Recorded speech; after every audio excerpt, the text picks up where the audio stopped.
Hey everybody, how's it going? I wasn't going to start this video until tomorrow. We came up to Santa Cruz, got all the way up here this time, thankfully.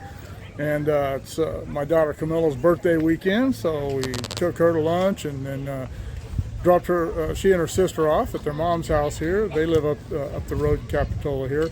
But Camilla had told us about the damage that the storm did at the here at Capitola at the pier. So let's flip this around and check it out a little bit.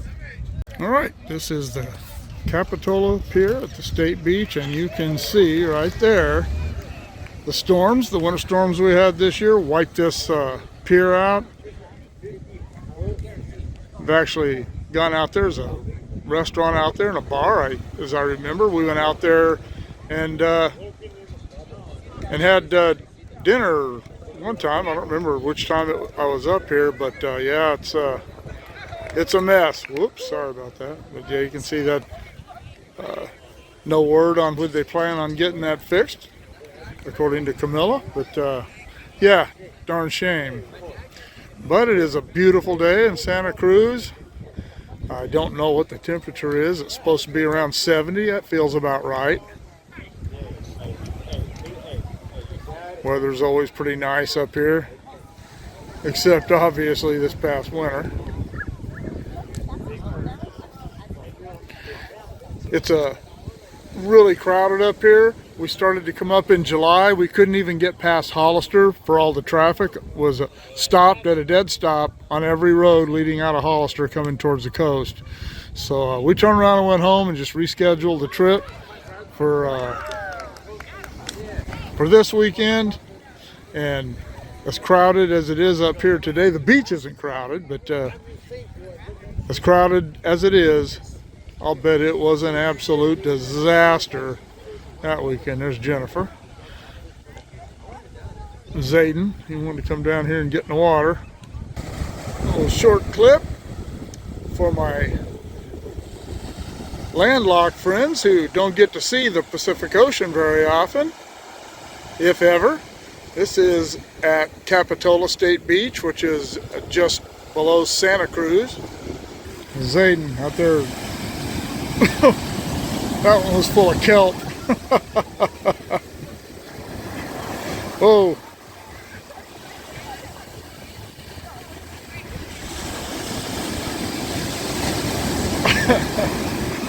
I'm glad that's him out there in that cold water, not me.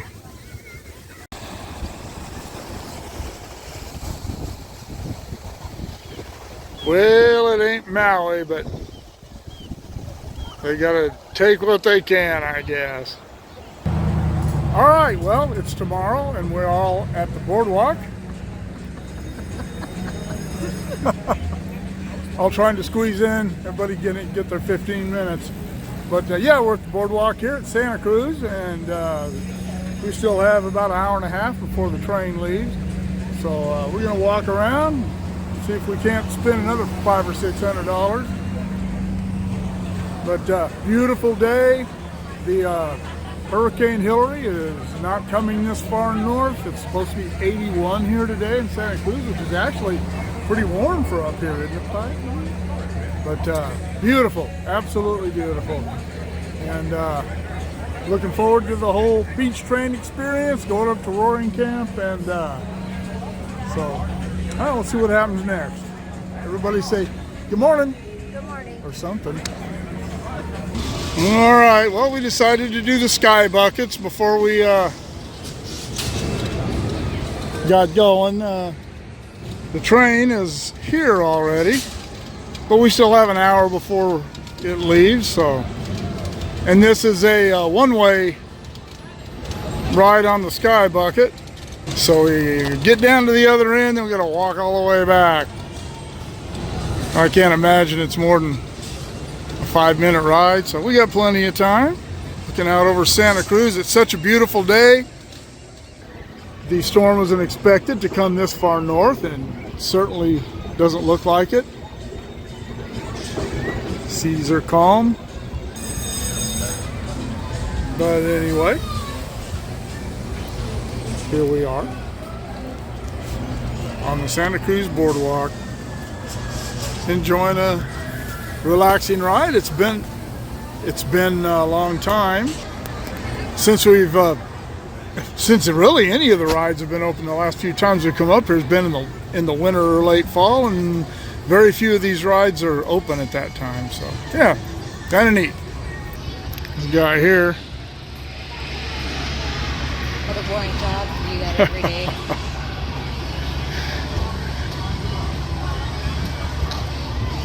Yeah, it's cool. Got some boats out there in the bay.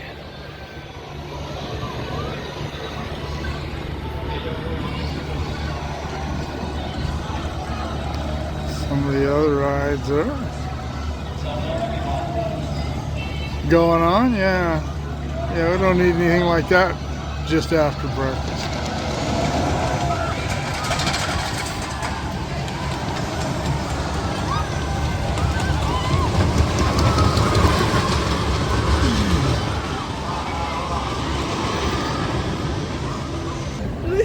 Comes Zayden coming in for landing.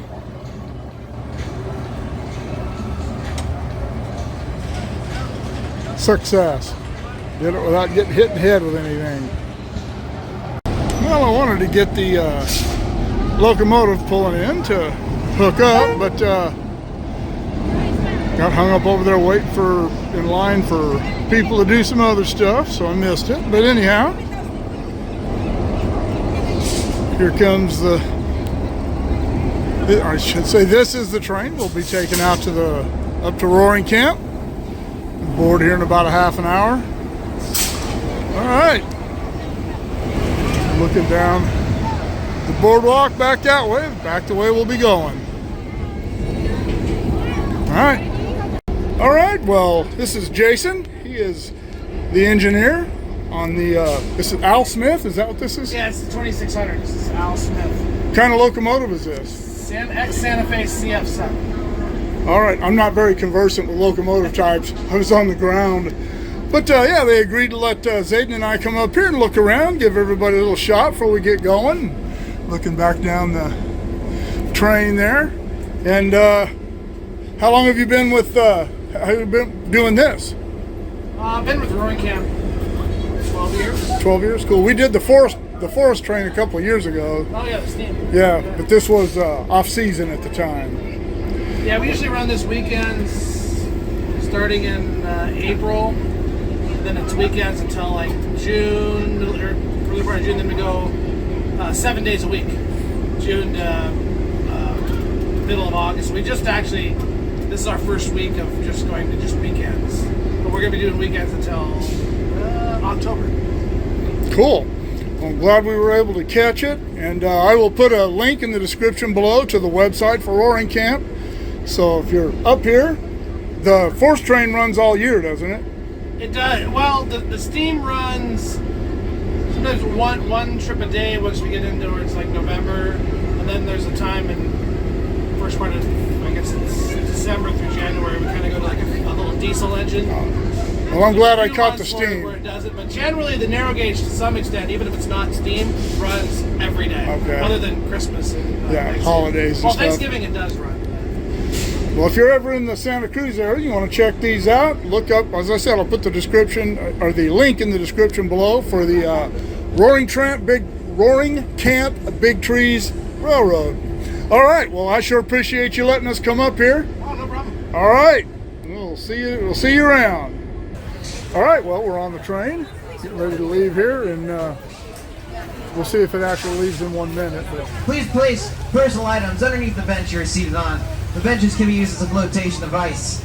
And children under the age of 12 must be accompanied by an adult at all times if they're going to be roaming around this train. If you are going to roam around this train, do not stand on those crossover bridges for any amount of time while the train is moving. Use them quickly and get off of them. Those are the weird things that go from rail car to rail car. I'll be conductor today. My name's Charlie, and we gotta get out of here because we're already 2 minutes behind. See? But you ain't gonna hear much of my voice as we're leaving here because I gotta actually protect this train from the most dangerous critter here in Santa Cruz County. You know what that is? Humans. It's not sea otter.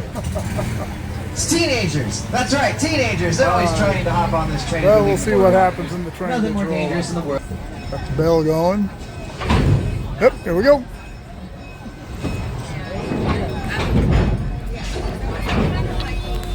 I think this must be like a 10-mile-an-hour train because we're only going to Felton and it takes an hour, and Felton's only a few miles away, isn't it?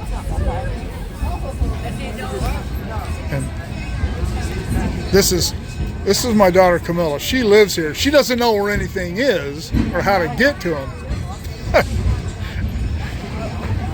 She said, "Yeah, Dad, just use the GPS."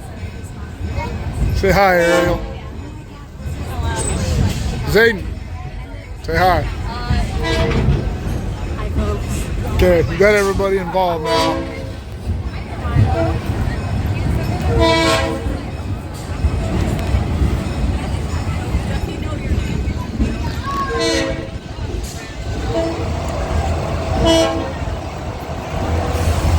Boardwalk's a pretty cool place.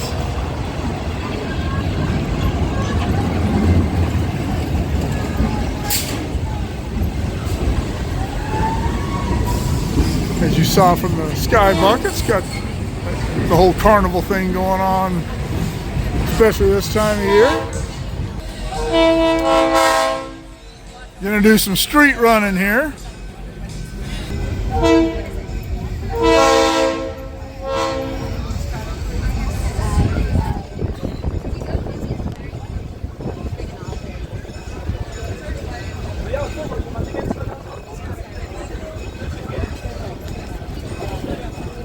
Guy just barely got out of the way. Hey, girl. Yes, I guess I'm a sexist. I noticed the difference.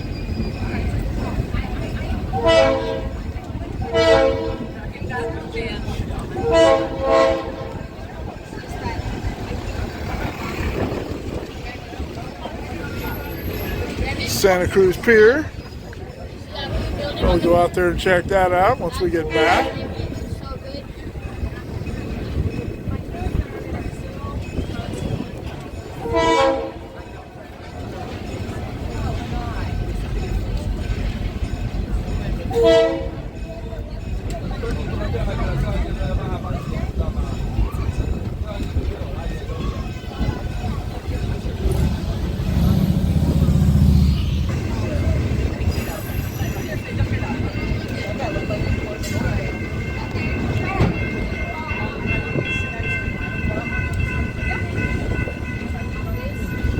Crossing through the middle of the roundabout.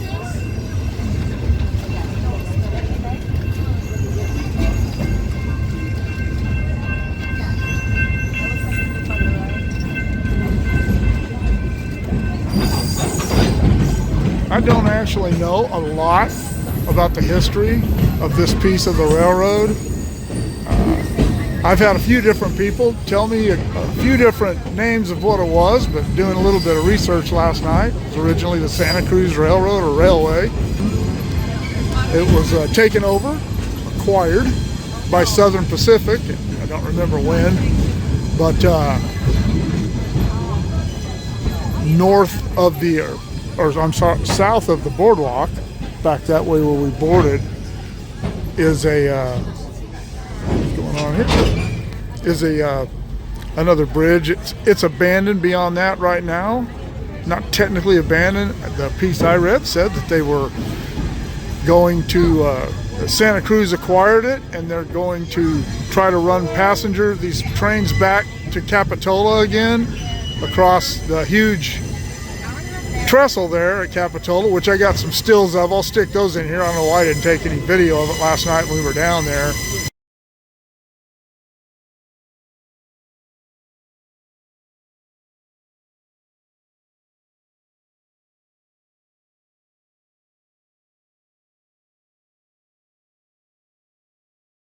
But anyway, so the city of, I guess it's Santa Cruz County that actually owns this now. But anyway, a little bit of the history. This railroad was originally built in 1876, and originally it was about 5 blocks to the right of us and went right down the middle of Pacific Avenue, which is Main Street of downtown.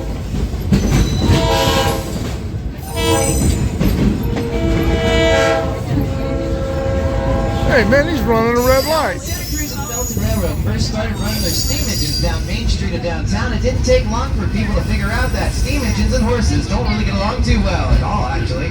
Most horses think steam engines are just giant fire-breathing dragons that scream at them all the time, which really isn't too far off from the truth. And since everyone in town's horses are getting really freaked out by those steam engines, the city of Santa Cruz passed a law making it illegal for the railroad to run their steam engines down Pacific Avenue. So the railroad had to pull all their trains through downtown with horses, which created an extreme bottleneck the railroad greatly hated. So in 1878, they found a simple solution to the simple problem by simply digging a 900-foot-long tunnel underneath the Mission, on top of Mission Hill. Reroute the train tracks to right here, where they've been ever since 1878. Now, when this railroad was first built, it was a narrow-gauge railroad. So that means the train tracks were only 3 feet apart from each other. That's a lot narrower than our current train tracks. And the modern American standard gauge of 4 feet 8.5 inches, like Caltrain, Amtrak, or Union Pacific. He has to blow the horn every time he crosses legally. If you listen, though. That's actually Morse code for the letter Q. Long, long, short, long. We legally have to do that. But back to history. Narrow gauge railroading was very popular for industrial railroads like logging operations and coal mines, and the pioneering railroads of America, because with narrow That's a wig wag. it made it a lot cheaper to build your railroad. Didn't have to clear as much land to put your railroad down with those narrower train tracks.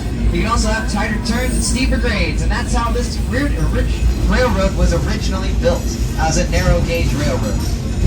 Little railroad called the Santa Cruz and Felton Railroad was the pioneering railroad of this route. Now they lasted from about 1876 to about 1881, because in 1881 another narrow gauge railroad had worked their way south from Alameda, California, along the East Bay to San Jose and Los Gatos, and through the Santa Cruz Mountains in a series of incredibly long tunnels. 2 of those tunnels were over 1 mile in length each, the longest narrow gauge tunnels ever dug in history, all the way to Felton.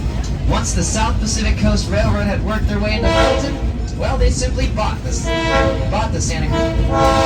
They simply bought the Santa Cruz and Felton Railroad and added it to their own infrastructure at Felton Junction, which I'll point out to you a little later. Bye, lady.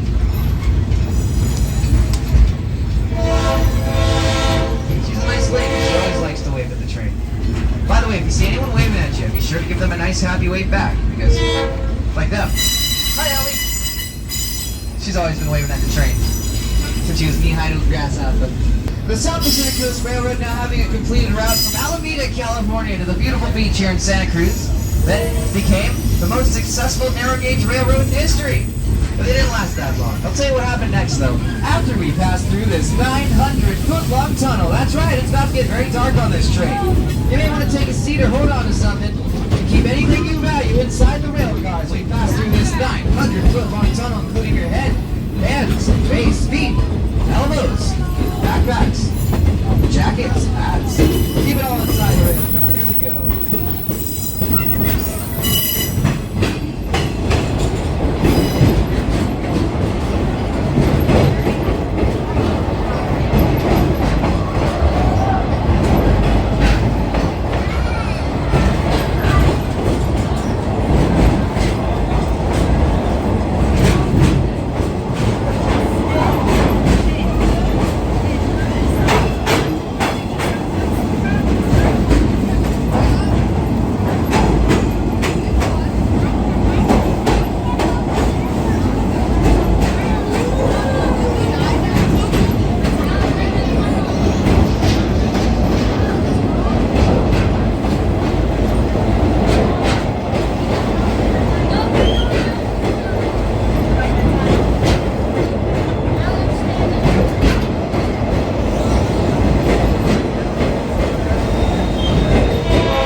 Pacific Coast Narrow Gauge Railroad was doing so good that in 1887 they accidentally attracted the attention of a standard gauge railroad company known as the Southern Pacific Railroad. Very similar name, I know.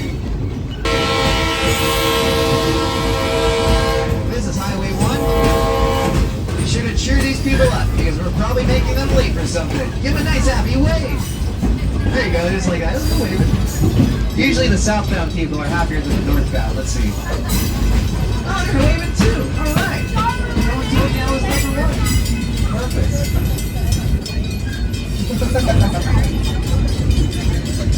This tunnel, with the whole line out of service, being cut half right in the middle, the longest tunnel in the entire line.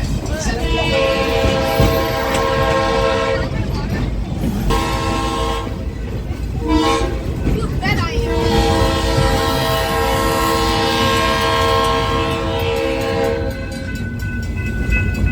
One more.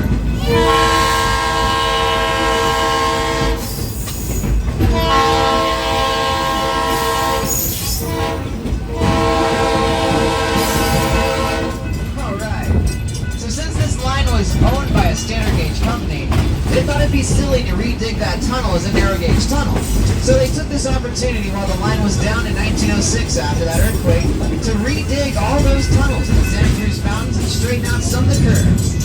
They completed this by 1909 and basically converted this whole line to a standard gauge railroad. Now coming up on the right hand side, you'll see a little lady in green pants. Give her a nice happy wave. Because that's my wife, or I'll kick you off. Hi, honey. That's Taylor. Give Taylor a nice happy wave. You may also see this weird light blue colored house with a bunch of cages on it. Those aren't cages, those are catios. Screened-in patios for cats, because that's a cat hotel over there.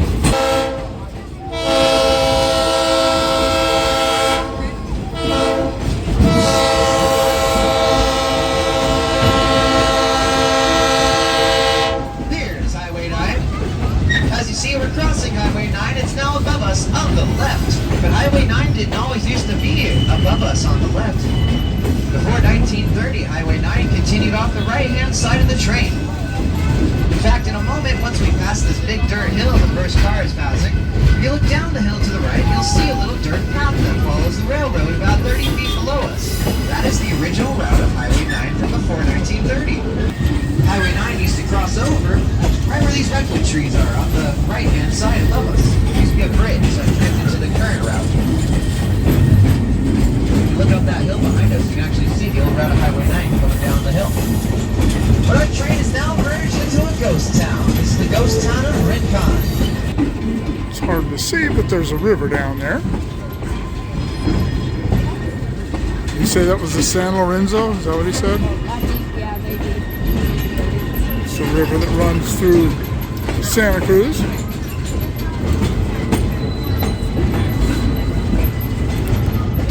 Hikers.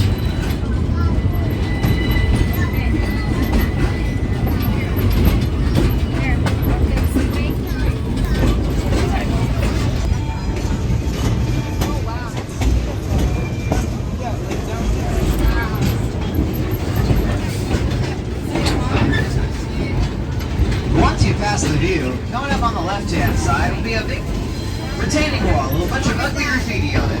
That retaining wall used to be for a tunnel that was here until about 1996.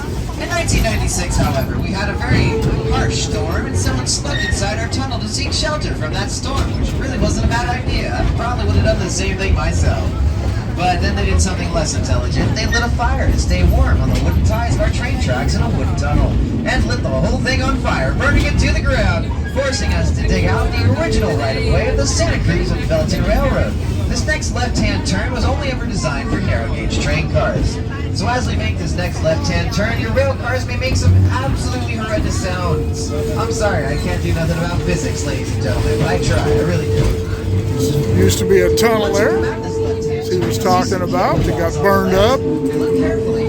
Past the cable walls, you can still see Now the we're on other the end original of the tunnel tight still sticking out of the narrow dirt. gauge. Yep, on the right-hand side after you pass that old tunnel. Slide is a fence. bathtub. The San Not Lorenzo signal. This is not a signal line. People have been visiting since the 80s. That keeps junk off the track on the It's left. known as the Garden of Eden. They got this silly name because being so far out here in the middle of nowhere, people often neglected to bring their bathing suits, and that's a tradition that still continues to this day. So be careful looking down there, she said. And on that day in 1867, something incredibly special happened that didn't really happen every single day of the week in that time period, and unfortunately to this day, Joseph Welch who listened to his wife. That's right, take those, gentlemen. And thanks to Anna, all these trees and grass surrounding the front half of the train were spared for future generations. If you hopped on this train for the very first time at 10 o'clock a.m. this morning up here in Felton, this is the end of your journey. I'd like to thank you for riding with us today. I hope you've all learned something, maybe even enjoyed the trip. If you did, remember my name is Charles De Felipas. If you did not enjoy the trip, my name is Sean. All right, we have arrived at Roaring Camp. And I don't know if the narrow gauge trains are running today. They said they run year round, so I'll catch one of them coming in. As I said, I'll put the link in the description below of the trip Jennifer and I came up here and took on that time. But all right, well, we're going to go check some stuff out, get a munchie and something to drink, and see what's going on. But this is Roaring Camp. A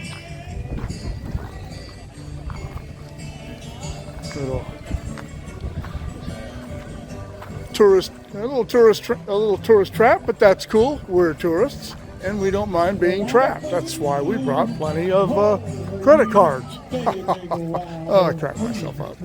I highly recommend coming up here for the beach train was cool that we were just on. The forest train was really cool, and I highly recommend. Even if you're not in the area, make this a destination, I would say.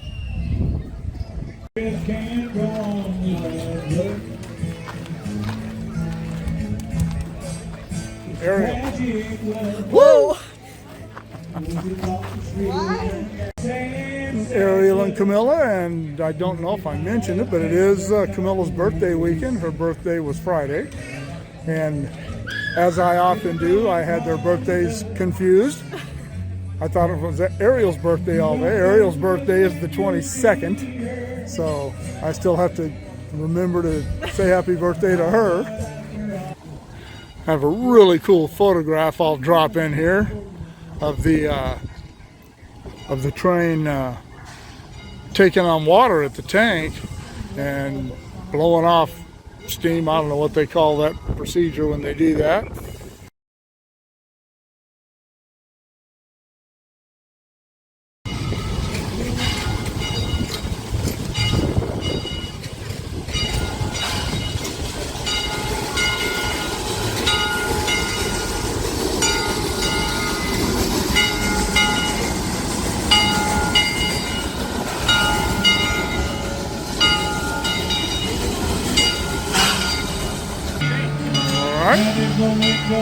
That.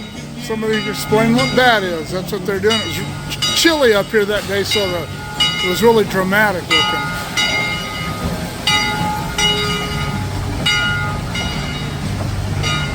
I'm going to catch a kind of a meet here. Steam and diesel, narrow gauge and standard gauge. That's pretty cool.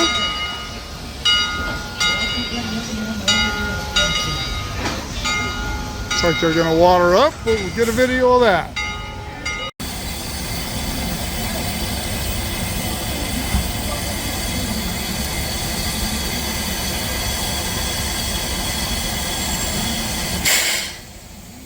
All right. Water in the locomotive, or water in the tender. All right. This is Phil. Steven? They're allowing me to stay up here while they move the train into the clear.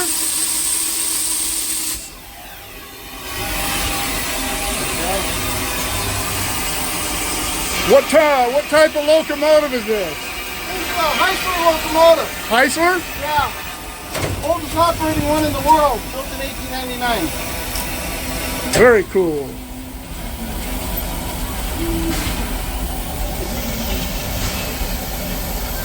There's a plaque.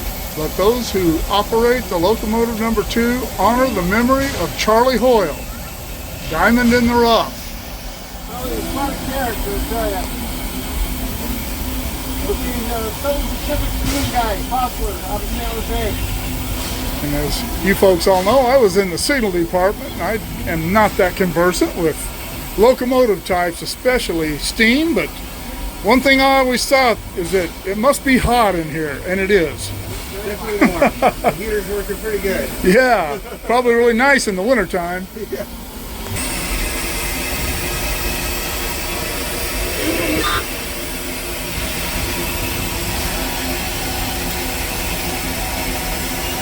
You got the highlight to work for the top right here.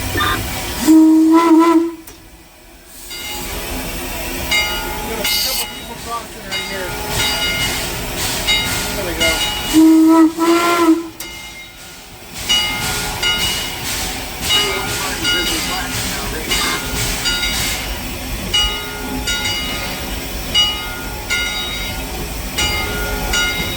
This is a Heisler gear type locomotive.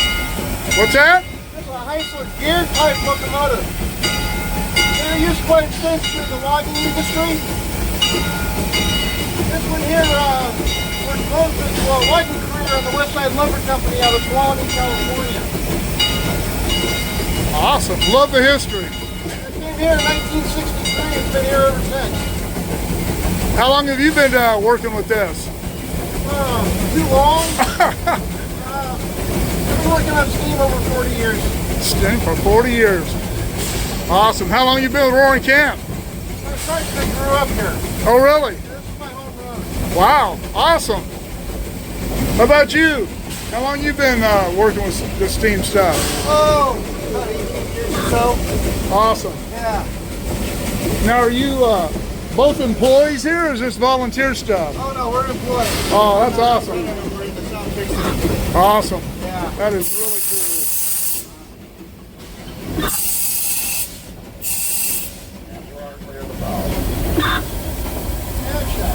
All right.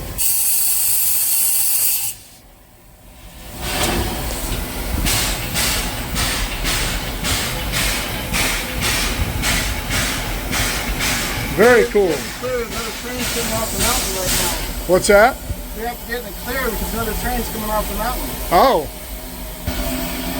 So, how did you become, when you went to work for Roaring Camp, how did you get involved in this? Just knew they needed a hand and applied, or what? Well, like I said, I practically grew up here. I was a little guy when they were building the train tracks. And my father worked here, so I was literally on the work trains as a little guy. Huh. I literally grew up here. The fact that I grew up next to the Santa Cruz branch line didn't help either. And I tell people you gotta be careful what you wish for. Wishes come true. But, I learned my craft from the OSP guys, off the Coast Division guys who ran the daylights and all that stuff. So I learned SP style. You might say it was the old SP apprentice program. And graduate in good standing in the School of Hard Knocks. Well, all right. I appreciate you letting me come up here and check this out and listen to your story. You take care. All right. Well, that was really cool. Really nice of them to let me get up on there and listen to the stories and talk about the locomotive. Take a little ride. I only went a couple hundred yards, but I don't want to swim in their soup too much. Wear out my welcome. But we got the Shay coming in. That's why they had to get in the clear. All right. There's the Shay that pulled the train that Jennifer and I rode.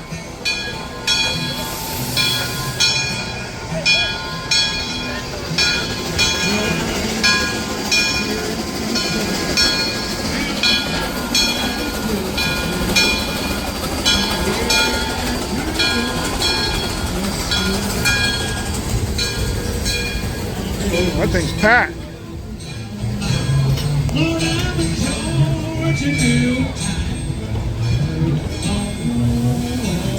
All right. Well, let's see what else is going on.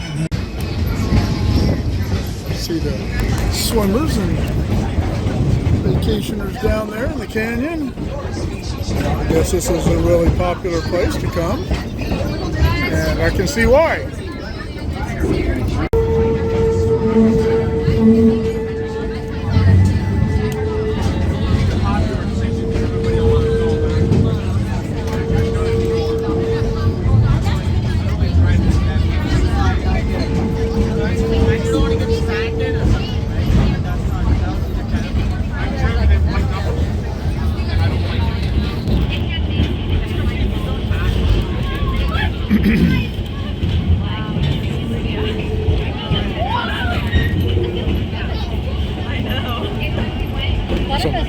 There's people down there in it. Some topless sunbathers down there, but they're all guys. They're swinging. There's a swing down there. Oh, they're down here. Man, that looks like a cool spot there. Surprised you don't already know about it. Now you do? There's people down. I'm gonna figure Oh out yeah, how there's to get, people all up and down it. I'm gonna figure out how to get down there. Something I don't recall hearing him say on the way up. This is the summit between Felton and Santa Cruz, and they just did a brake test. This is a 3.5% grade from here down into Santa Cruz. And that's pretty steep. It does look a little different from this side of the train. It's Highway 9 down there, according to our guide, narrator, whoever he is, Charlie. And this is Highway 1 right here. See it up there, coming around the curve. That's the road we'll be crossing. You saw it going up, but pretty important road. Hung up by trains, but hey.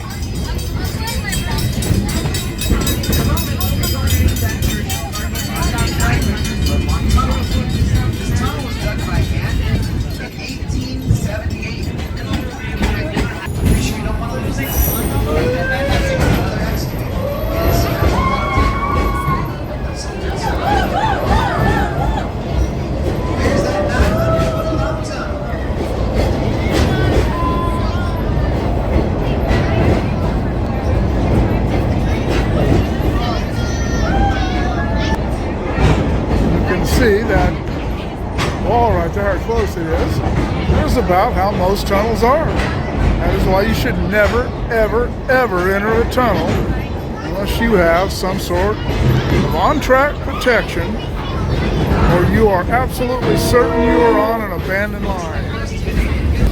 And I'm going to shoot this on the way back in because I think street running is so cool. Was built by them to support 2 lanes of flowing traffic on either side of the train, but unfortunately most people in Santa Cruz panic when they see a train coming through the streets and government tracks.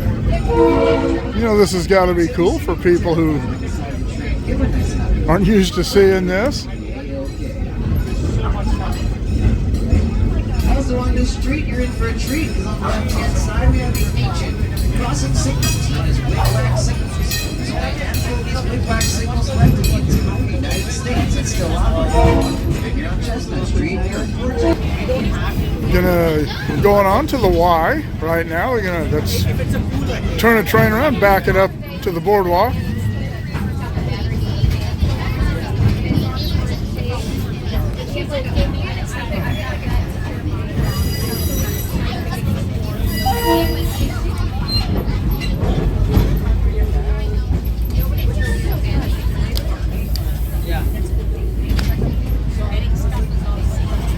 All right, there is the other leg of the Y.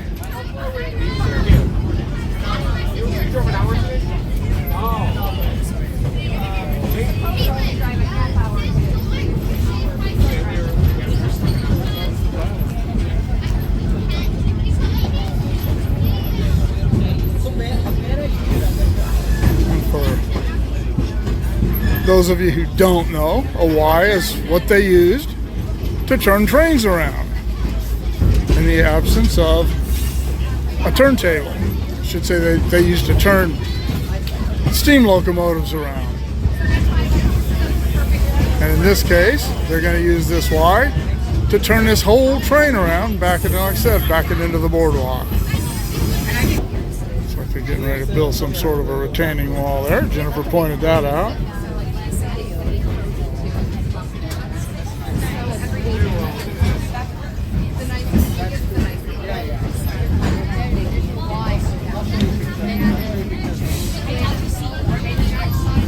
Structure they built there to keep the water from washing out the wall underneath that house there.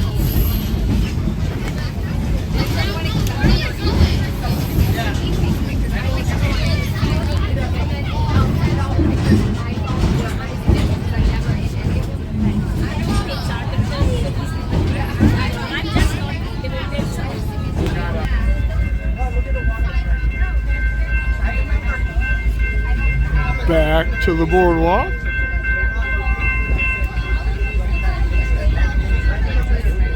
Just looking out onto the pier.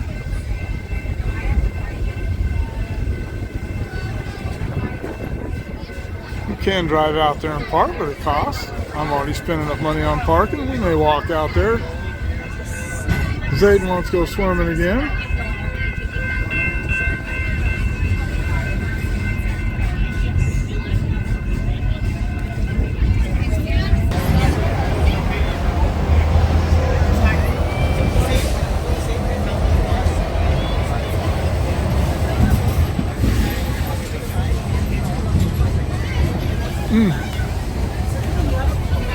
I smoke sweet stuff.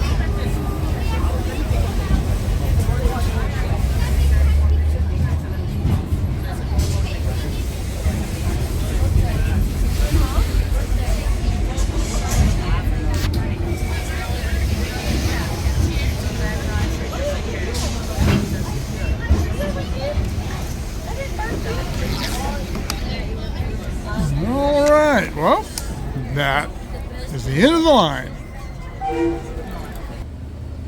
It is the end of the Santa Cruz adventure.